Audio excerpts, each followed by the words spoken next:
নগদ নিবেদিত অর্থনীতির খবর। সপ্তাহের তৃতীয় কার্যদিবসে দেশের প্রধান শেয়ার বাজার ঢাকা স্টক এক্সচেঞ্জ ডিএসই এবং চট্টগ্রাম স্টক এক্সচেঞ্জ সিএসই সূচকের উত্থানের মধ্য দিয়ে লেনদেন চলছে। মঙ্গলবার লেনদেন শুরুর আধা ঘন্টা পর ডিএসইর সাধারণ সূচক ডিএসইএক্স আগের দিনের চেয়ে 24 পয়েন্ট বেড়ে 5,357 পয়েন্টে অবস্থান করে।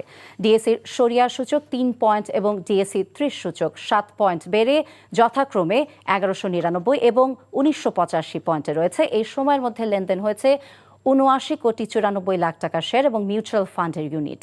লেনদেন হওয়া কোম্পানিগুলোর মধ্যে দাম বেড়েছে 135টির, কমেছে 151টির এবং অপরিবর্তিত রয়েছে 73টি কোম্পানির শেয়ার।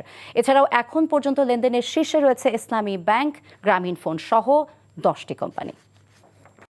টাকা চুরির জন্য যদি আমার গলায় জুতার মালা পরাইতে হয়, তাহলে আমার শালীর সাথে প্রতারণা করার জন্য তোর ফাঁসি হবে।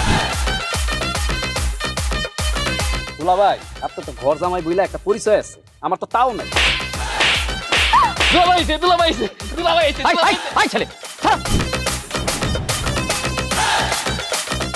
রাজনৈতিক ফ্যামিলির মেয়ে হয়ে ওই কাজ করবে।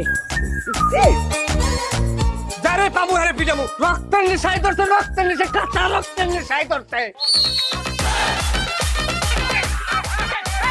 তোমার এই পলিটিক্স আমার বাম পকেটে থাকে। পাকুদের বউরে ঝামেলা পাকাই। এই বেটাই, আমি তখন বিয়ে করিনি। দুইটার আমি গুলি করে মারু। মাসুদরা কোনোদিন ভালো হয় না। আপনার পোশাক আশাক দেখে কিন্তু আপনার তালুকদার বংশের লোক মনে হয় না আব্বা, আপনার মনে হয় যে আপনি ফকির বংশের লোক।